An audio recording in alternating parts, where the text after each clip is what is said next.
Saya juga baik, Bu. Oke. Sebelumnya saya ucapkan terima kasih ya buat Ibu Natali sudah mau saya ajak untuk berbincang-bincang terkait dengan tugas saya di Aksinyata modul 2.3 ya, tentang supervisi. Jadi sedikit saya bercerita bahwa kegiatan ini akan melalui 3 tahap ya Ibu, di mana tahap yang pertama itu tentang pra-observasi, kemudian nanti yang kedua ada observasi, dan yang ketiga itu pasca observasi ya, begitu ya Ibu ya. Oke, kita bisa mulai Ibu? Oh silakan. Oke, baik Bu Natali, seperti janji kita yang kemarin, ini kita akan melakukan pra-observasi yang ingin saya tanyakan kepada Ibu. Jadi kira-kira apa nih harapan Ibu pada saat kegiatan kita ini saat melakukan pra-observasi ini? Harapan saya ketika kita melakukan pra-observasi ya kita bisa share, dan kemudian saya akan memikirkan apa yang akan saya lakukan ketika observasi nanti. Oke, gitu ya Bu ya. Oke Ibu, saya kan akan mengadakan observasi nih. Kira-kira materi apa yang akan Ibu bawakan dan di kelas berapa begitu ya Ibu untuk yang akan diobservasi Ibu? Ya, materi yang akan saya bawakan adalah teks resensi di kelas 11-nya 1. Di kelas 11-nya 1 materinya tentang resensi ya Bu ya. Iya. Oke Ibu, terkait dengan pembelajaran yang akan Ibu lakukan, tujuan dari pembelajaran itu apa ya Ibu? Tujuannya yang pertama sekali adalah anak-anak dapat menulis teks resensi novel dengan tepat, gitu ya. Mereka itu mampu menulis teks resensi novel, mampu menganalisis struktur dan kaidah kebahasaan teks resensi. Oke Bu, jadi kalau dari tujuan pembelajaran yang akan Ibu sampaikan, area mana nih yang akan Ibu kembangkan pada saat kegiatan proses pembelajaran nanti? Yang ingin saya kembangkan tentunya karena ini masih pertemuan yang pertamanya di bagian teks resensi. Yang pertama itu tentu adalah mengenai pengertian dari resensi itu sendiri, struktur teks resensi, kemudian kaidah-kaidah kebahasaan teks resensi. Mereka harus tahu dulu ya, apa itu struktur resensi dan bagaimana itu kaidah-kaidah kebahasaan teks resensi. Kemudian nanti pertemuan selanjutnya mereka akan mampu meresensi sebuah novel. Oke, baik Bu. Nah, dari cerita Ibu, berarti ada nih persiapan-persiapan yang sudah Ibu lakukan untuk kita akan melakukan pembelajaran pada saat observasi nanti Ibu. Bisa cerita Ibu? Tentu ketika kita akan melakukan pembelajaran, kita harus mempersiapkan diri, ya. Yang pertama sekali tentunya saya sudah memiliki desain pembelajarannya, RPP-nya, dan saya sudah tahu model pembelajarannya, metode yang saya gunakan ketika belajar. Nah, model pembelajaran yang saya lakukan itu adalah model PBL, ya, Problem Based Learning. Nah, pertama sekali nanti saya akan menunjukkan ya teks resensi, ini loh teks resensi. Nah, anak-anak membaca teks resensi. Kemudian saya akan tanyakan kepada mereka dengan pertanyaan terbuka, apa itu teks resensi. Nah, setelah itu saya akan membentuk kelompok. Mereka akan berkelompok menganalisis struktur dan kaidah kebahasaan teks resensi. Jadi setelah mereka, saya buat bahan belajar juga ya, bahan ajar juga. Tentunya nanti di bahan ajar itu ada struktur teks resensi, pengertian teks resensi, ada juga kaidah-kaidah kebahasaan teks resensi. Itu akan ada di anak, ya. Bahan ajar itu ada di anak. Kemudian saya kasih masalah ini, analisis struktur dan kaidah kebahasaan teks resensi, ya. Jadi mereka menemukan sendiri strukturnya, kaidah kebahasaannya. Sebelum saya jelaskan nantinya, ya. Nah, setelah mereka menemukan secara berkelompok, kemudian mereka akan presentasi. Mereka mempresentasikan struktur dan kaidah kebahasaan. Setelah mereka presentasi, tentu kan ada mungkin tanggapan dari kelompok lain, kemudian ada pertanyaan-pertanyaan, kemudian setiap kelompok akan saling melengkapi. Nah, setelah selesai semuanya, saya akan menguatkan kepada mereka, ini loh struktur teks resensi, ada penguatan dari saya bahwa struktur teks resensi ini dan kaidah-kaidah kebahasaan teks resensi ini. Nah, setelah saya kuatkan, kemudian ada kesimpulan. Kesimpulan itu pertama sekali saya akan tanyakan kepada anak, apa yang kamu temukan dalam pembelajaran hari ini? Tentu mereka sudah tahu tadi ya kaidah kebahasaan dan struktur teks resensi. Setelah saya simpulkan, kemudian ada tugas yang saya berikan. Oke, baik Bu Natali. Jadi dari penjelasan Ibu berarti ada istilahnya Ibu memberikan kesempatan buat anak-anak itu untuk belajar mandiri terlebih dahulu, kemudian mereka nanti akan mengerjakannya secara berkelompok gitu ya Bu ya, dan di akhir pembelajaran mungkin akan ditarik suatu kesimpulan ya Bu. Ibu bersifat menguatkan dari apa yang dipelajari anak-anak tersebut, begitu ya Ibu ya. Iya. Oke, baik Ibu, luar biasa sekali. Dari cerita Ibu, kira-kira ada nggak orang yang akan Ibu minta bantuan untuk melaksanakan pada saat pembelajaran nanti kira-kira? Mungkin bantuan yang saya butuhkan dari anak-anak itu sendiri, kemudian dari sarana prasarana, karena ketika pembelajaran saya membutuhkan infokus, saya butuh kabel untuk laptop, dan anak-anak akan meminjam ke bagian sarana prasarana. Harapan saya tentunya sarana memberikan kepada anak apa-apa yang saya butuhkan. Jadi ada kolaborasi lah ya, antara saya, anak-anak dengan pihak sekolah. Ya, betul sekali ya Bu ya. Proses pembelajaran ini nggak mungkin berlangsung tanpa kerjasama kita sebagai guru dengan justru sama muridnya ya Bu ya. Kemudian dengan pihak sarana prasarana, karena dari cerita Ibu berarti Ibu menggunakan media pembelajaran infokus ya Bu ya. Jadi butuh kabel maupun nanti kalau ada sesuatu yang bisa Ibu koordinasikan sama pihak sarana gitu ya Bu ya. Oke Ibu, luar biasa sekali. Kapan nih rencana Ibu akan melakukan pembelajaran yang akan saya masuki gitu, observasi kira-kira? Saya masuk di kelas itu besok.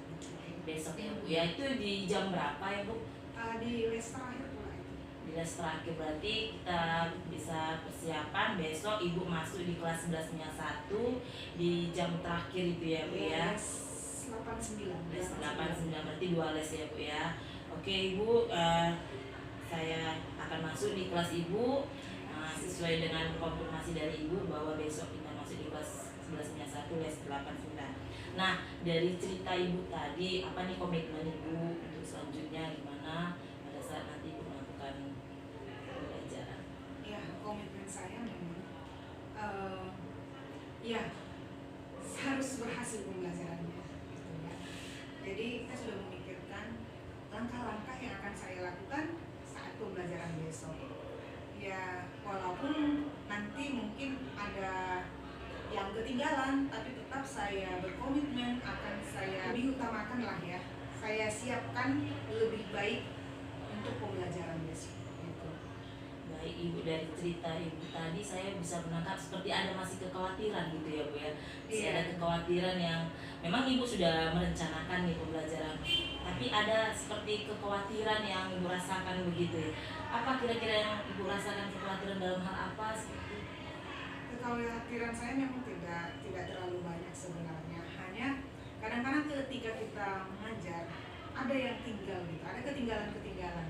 Misalkan kita lupa menguatkan gitu kan. Kita langsung ke kesimpulan. Ya. Karena kita mungkin begini, kita sudah lihat anak-anak itu membahas, mempresentasikan hasil diskusinya. Dan ada anak-anak yang bertanya, ada yang memberitahukan bahwa struktur presensi itu ini, kaidah kebahasaan itu ini. Jadi sebenarnya mereka sudah saling tahu. Dan kadang-kadang kita sebagai guru lupa menguatkan. Padahal itu sangat penting bagi anak. Karena anak-anak itu pasti lebih percaya kepada gurunya. Kalau kita sudah menguatkan ke anak bahwa struktur dan kaidah kebahasaan itu ini, mereka akan lebih, oh iya, lebih kuat lagi pembelajaran itu didapat oleh anak-anak itu. Jangan langsung kesimpulan. Oke, jadi menurut Ibu takut di kekhawatiran Ibu itu lupa menguatkan ya Bu ya. Jadi menurut Ibu gimana caranya supaya tidak terjadi? Mungkin itu pengalaman yang sebelum-sebelumnya ya Bu ya. Gimana lah supaya tidak terulang lagi? Gimana Ibu? Supaya tidak terulang, ada baiknya memang kita membuat garis-garis besar di saat pembelajaran. Jadi kita siapkan jurnal. Setiap guru itu harus punya jurnal. semacam buku. Oh, ini saya mengajar di kelas 11-nya 1. Yang saya siapkan ini, yang saya ajarkan ini. Jurnal ya, catatan-catatan kecil Seperti kita. refleksi ya Bu, supaya jangan ada lagi misalnya yang lalu apa kekurangan, jadi kemudian ada poin-poin penting yang sebaiknya ada refleksi supaya jangan lagi terulang begitu ya Bu ya. Dan ketinggalan. Baik Ibu, berarti Ibu rasa khawatir Ibu itu sudah Ibu sampaikan kepada saya, dan Ibu juga akhirnya mengungkapkan oh rupanya akhirnya buat poin-poin penting ya Bu ya, seperti ada jurnal ataupun catatan-catatan kecil ya. Baik Ibu, terima kasih. Dari yang sudah kita bincang-bincang Ibu, kira-kira kesimpulannya apa nih Bu yang kita bisa tarik dari hasil bincang-bincang? Kesimpulan dari perbincangan kita hari ini,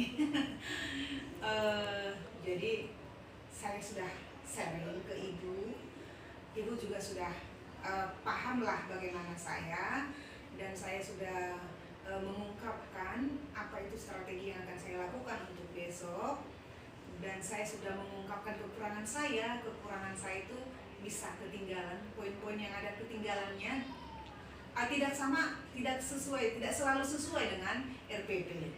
Di RPP itu kan kita selalu buat RPP serapi-rapi mungkin, pasti ada yang tinggal. Seperti yang saya katakan tadi, kadang-kadang saya ketinggalan menguatkan itu, bahkan juga kadang-kadang kesimpulan tinggal gitu.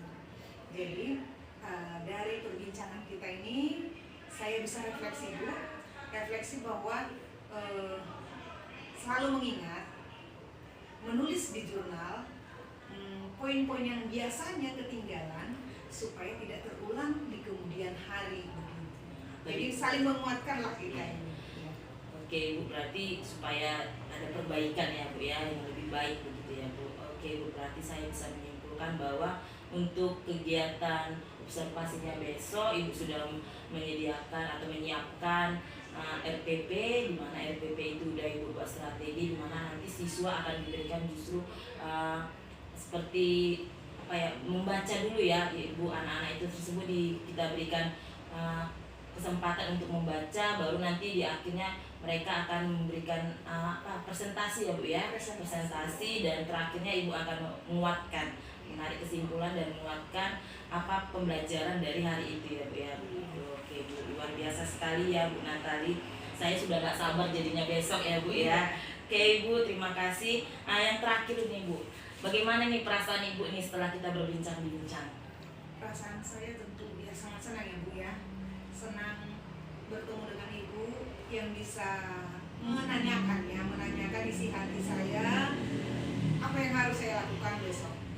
Jika Ibu tidak menanyakan itu, mungkin saya santai aja ya, tidak memikirkan apa yang saya lakukan besok. Pasti saya akan lebih santai dan tidak mengingat misalkan refleksi-refleksi yang sudah lalu. Jadi mungkin akan ada kelupaan lagi, mungkin. Tapi setelah kita berbincang-bincang Bu Titin, saya tidak boleh ketinggalan lagi, tidak boleh, harus sesuai dengan RPP, struktur sistematika RPP. Jadi tidak ada yang hilang supaya pembelajaran berhasil gitu. Oke Bu, saya juga banyak belajar juga dari Ibu, dan saya juga berharap besok pada saat nanti melakukan observasi kegiatan proses belajar mengajarnya sesuai dengan RPP yang sudah Ibu siapkan dan berjalan dengan lancar ya Ibu ya. Iya. Oke Bu, Ibu Natali, terima kasih banyak buat waktu dan bincang-bincangnya. Saya ucapkan terima kasih. Ini kita sudah di penghujung bincang-bincang kita. Sampai jumpa lagi ya Bu besok. Nanti saya sebelum observasi Ibu, saya jumpain Ibu dulu. Kemudian kita nanti sama-sama ke atas ya Bu ya, langsung saya masuk di kelas Ibu ya Bu ya. Ibu nggak keberatan ya Ibu ya? Tidak keberatan. Oke Ibu, terima kasih banyak buat Ibu Natali, sukses selalu dan sama-sama sukses. Oke, semangat. Iya, semangat. Natali hari ini masuk ke kelas apa Ibu? 11-1. Oke, 11-1. Nggak boleh sih ya Ibu?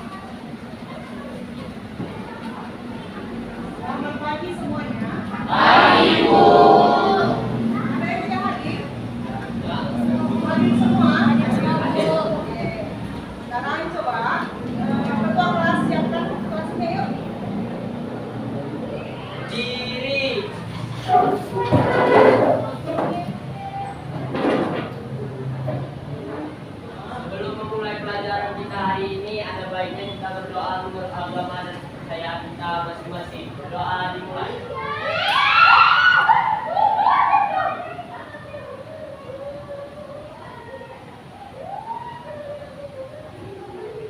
Doa selesai. Beri salam kepada Ibu Guru. Selamat pagi, Bu.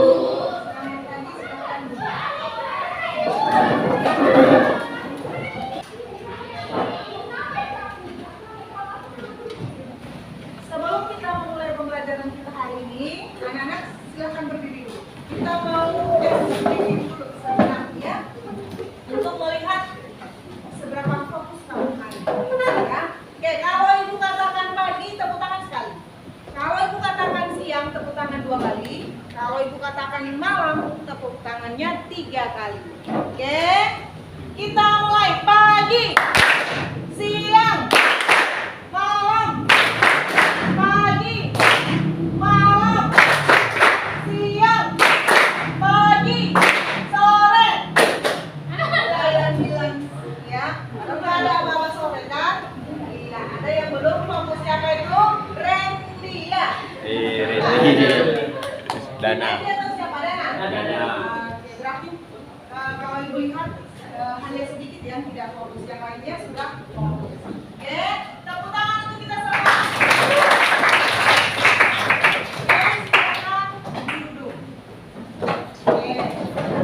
Hari ini kita akan belajar tentang membandingkan 2 teks presensi. Sebelumnya kamu sudah belajar mengenai teks presensi ya. Apa itu teks presensi? Siapa yang tahu? Angkat tangan. Siapa yang tahu apa itu teks presensi? Ayo. Ayo silakan katakan yang teks presensi. Ya, Safira silakan. Teks resensi adalah suatu teks yang berisi penilaian, komentar, kritik terhadap suatu karya, baik itu karya sastra maupun non-sastra. Seperti resensi novel contohnya. Iya, teks resensi itu kritik atau penilaian atau apresiasi terhadap sebuah sastra atau terhadap sebuah karya, ya kan? Menilai baik buruknya sebuah karya itu pengertian dari resensi. Nah, kita sudah belajar struktur teks resensi, betul? Nah, sekarang siapa yang bisa menuliskan ke depan?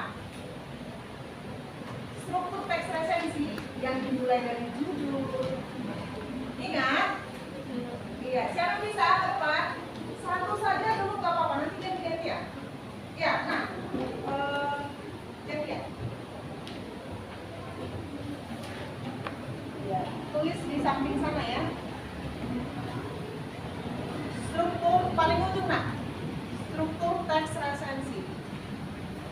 Kita mengulang-ulang ya pembelajaran yang sebelumnya.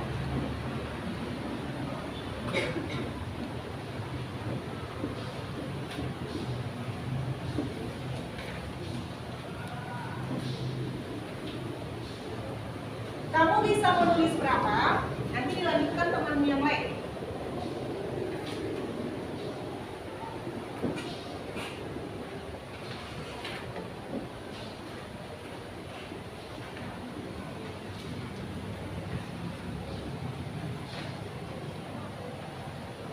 Ayo silakan. Ya, silakan.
misalnya menggunakan konjungsi ini, enggak.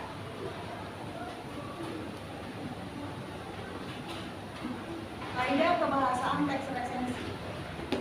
Karena kaidah kebahasaan teks prosedur kan ada. Teks resensi. Satu, menggunakan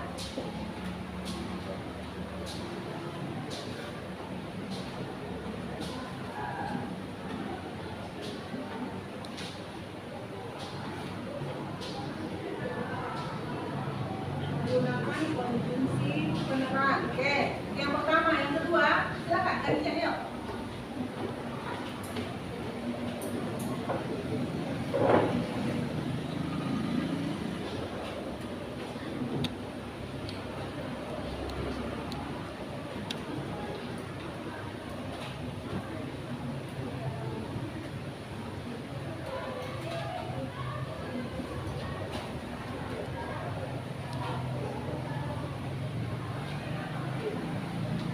Menggunakan konjungsi temporal, ya. Yang di depannya dulu ya. Oke, menggunakan konjungsi penerang.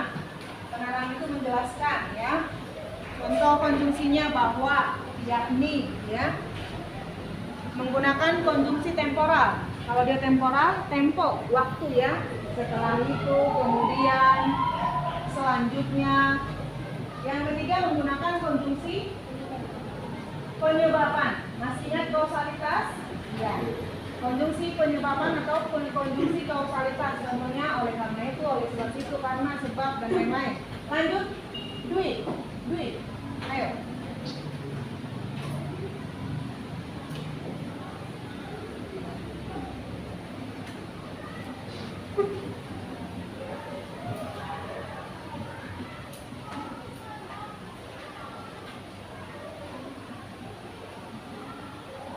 Menggunakan pernyataan syarat. Ya, menggunakan pernyataan saran atau rekomendasi ya. Nah, biasanya menggunakan kata seharusnya, sebaiknya novel ini seperti ini, sebaiknya buku ini seperti ini, begitu ya. Oke, ada lagi? Siapa yang bisa menuliskan menggunakan kata kerja mental? Ayo, Santa tuliskan. Kata kerja mental itu apa? Yang menyatakan kata kerja itu tindakan ya. Tapi dia tindakan yang bagaimana? Yang menghubungkan ke perasaan. Contohnya seperti apa? Menyenangkan. Apa lagi? Merasakan. Bersedih. Sedih dengan bersedih beda kelas katanya kan? Sedih itu kata sifat, bersedih itu kata kerja. Oke, kemudian lanjut lagi Santa. Ada kata sifat. Kata sifat. Yang kelima menggunakan kata kerja mental. Yang keenam kata sifat. Menyatakan sifat dari benda. Kata sifat itu contohnya baik, bagus. Ya. Novel ini baik dibaca oleh pelajar karena berisi nilai-nilai moral yang ada di dalam cerita.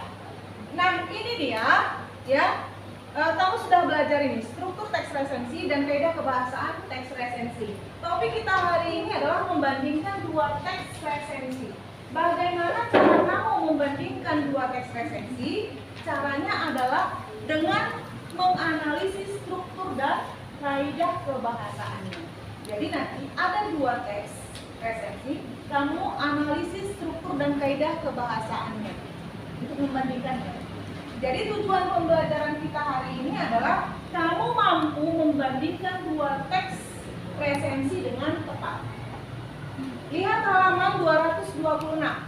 Lihat halaman 226, 227, 228, 229. Di sana ada dua teks. Ada dua teks ya.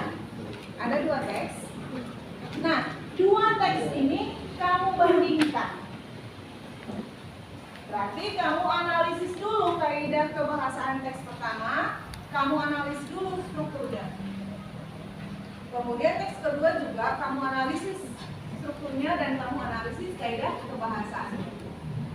Paham? Nah, Ibu mau kamu mengerjakan ini secara berpasangan, bukan berkelompok, berpasangan. Jadi satu pasang itu satu kertas saja. Ambil kertas, ya, kamu kerjakan di situ. Nanti setelah selesai, kamu presentasikan hasil dari pekerjaanmu. Nggak perlu lagi beritahukan kan, yang ini strukturnya, dari pahami sebelumnya kan. Kemudian kaedah-kaedah kebahasaan contohnya kan sudah kan, sudah tahu kan. Oke, silakan dikerjakan. Ibu kasih waktu 10 menit. Setelah itu nanti presentasi. Ya.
Assalamualaikum warahmatullahi wabarakatuh.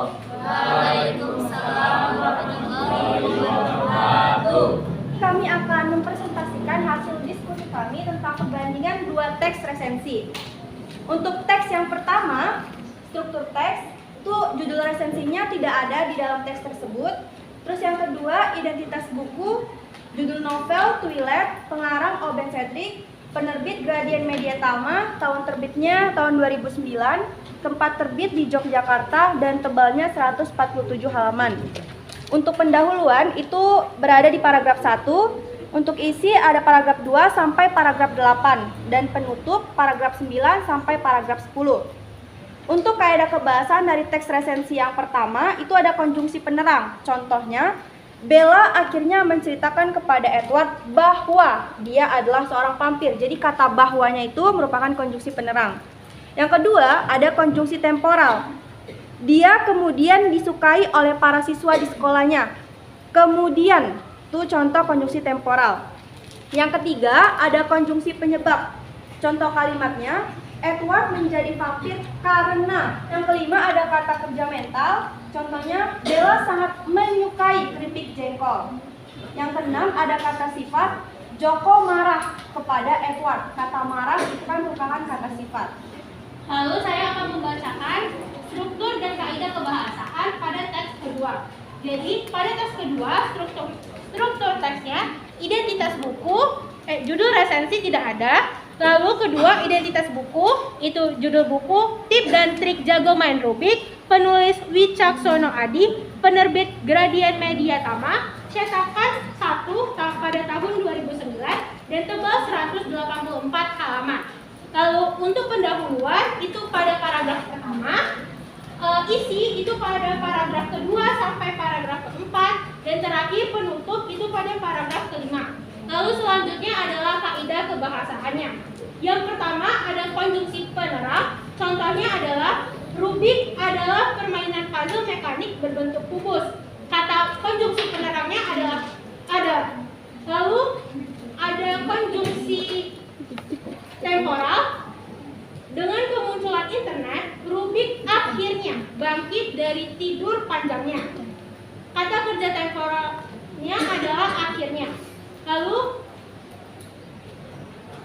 yang ketiga itu ada kata kerja mental. Dalam buku ini banyak terdapat gambar yang menarik. Menarik merupakan kata kerja mental. Lalu ada pernyataan saran. Orang-orang sudah terlalu kesal saat.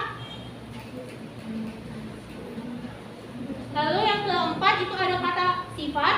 Orang-orang sudah terlalu kesal saat mencoba menyelesaikannya. Kata sifatnya adalah kesal. Untuk kalimat saran dan penyebaban itu tidak ada pada teks kedua. Oke, silakan. Iya. Satu orang saja yang bertanya ya.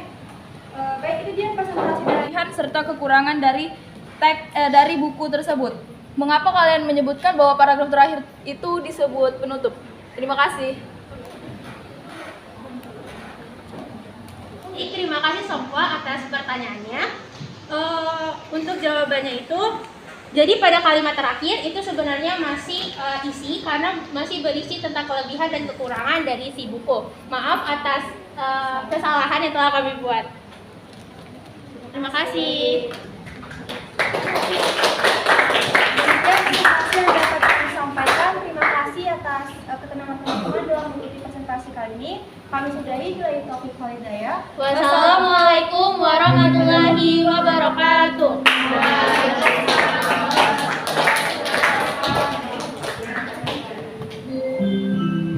Oke, hari ini kita sudah belajar tentang membandingkan dua teks resensi. Ya, kamu membandingkan dengan cara menganalisis struktur teksnya, kemudian menganalisis kaidah kebahasaan teks resensi tersebut. Sudah ada yang maju mempresentasikan hasil kerjanya, kemudian ada yang belum maju. Nah, untuk pertemuan berikutnya, yang lain yang belum maju akan mempresentasikan hasil pekerjaannya. Itu untuk pertemuan berikutnya ya. Oke, sampai di sini ada yang ingin kamu tanyakan? Ada yang belum dipahami mengenai membandingkan dua teks resensi? Tidak ada. Tidak ada ya, karena memang sebelumnya kamu sudah memahami struktur teks resensi kan? Kamu juga sudah memahami kaidah kebahasaan teks resensi. Kamu hanya menganalisis dua teks dengan melihat struktur dan kaidah kebahasaannya. Tidak ada yang mau bertanya? Berarti Ibu anggap pembelajaran hari ini selesai. Oke, terima kasih. Selamat pagi. Pagi, Bu.